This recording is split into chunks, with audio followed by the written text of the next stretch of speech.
bawat sulok ng Pilipinas, may mga lugar na kinikilabutan ng kahit sinong dumaan. Ngunit kung usapang kababalaghan ang pag-uusapan, iisa ang pinakamatingkad sa isipan ng marami, ang Balete Drive sa Quezon City.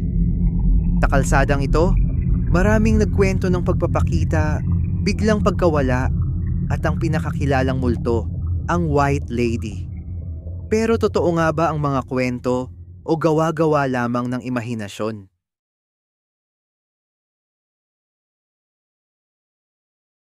Ang Balete Drive ay isang kalsada sa New Manila, Quezon City.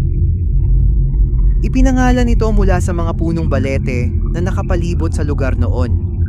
Ayon sa mga matatanda, madalas iwasan ng mga motorista ang daan, lalo na tuwing hating gabi.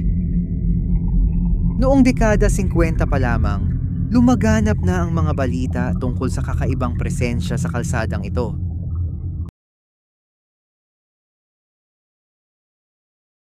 Ang pinakasikat na kwento ay tungkol sa White Lady, isang babaeng nakaputing bestida na lumilitaw sa mga motorista. Ayon sa alamat, minsan ay bigla siyang tumatayo sa gitna ng kalsada at kapag hindi mo siya napansin, aksidente ang naghihintay.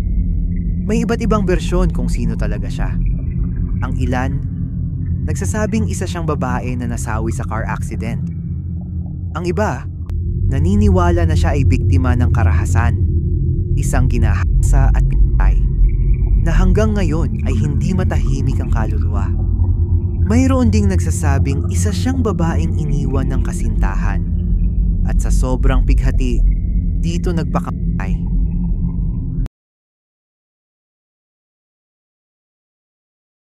Isa sa mga pinakakilalang kwento ay mula sa mga taxi driver noong dekada 80 at 90. May mga nagsasabi na minsan daw ay may babaeng pasaherong nakaputi na sumasakay sa kanilang taxi. Ngunit sa kalagitnaan ng biyahe, kapag sinilip sa rearview mirror, nawawala ito. May ilan ding motorista na nagsabing may nakita silang babaeng biglang tumawid. Pero nang silipin muli, wala na. Kahit walang opisyal na record o ebidensya, napakarami ng mga testigong nagpatuloy sa pagbabahagi ng kanilang karanasan.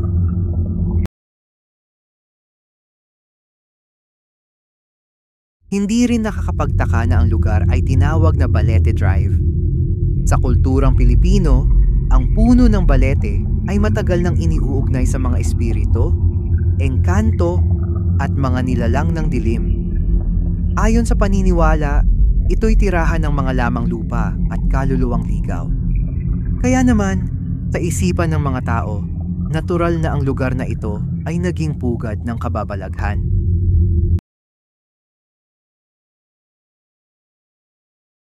Ngunit may mga nagsasabi rin na maaaring urban legend lamang ang lahat. Ayon sa ilang psychologists, ang takot sa dilim, sa mga anino, at sa maliliit na liwanag ng ilaw sa kalsada ay naglalaro sa ating isipan. Ang utak daw ay kayang lumikha ng mga imahe na tila totoo, lalo na kung gabi, pagod o antok ang isang motorista. May iba namang nagsasabing gawa lamang ito ng mga manunulat noong dekada 50 para gumawa ng nakakatakot na kwento sa tabloid at tuluyang naging bahagi ng alamat.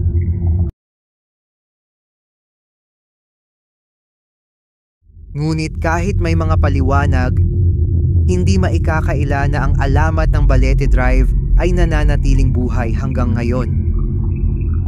Ginamit na rin ito sa pelikula, teleserye, at kwentong bayan. Kaya lalo itong tumatak sa imahinasyon ng mga Pilipino. Totoo man o katang-isip, isa ang Balete Drive sa pinakanakakakilabot at pinakapopular na urban legend ng Pilipinas. At kung sakaling mapadpad ka sa kalsadang ito, handa ka bang makasalubong ang White Lady? Kung nagustuhan mo ang video na ito, huwag kalimutang mag-like, mag-share at mag-follow para sa iba pang kwento ng kasaysayan at misteryo ng Pilipinas. Ito ang PH Fact Vault.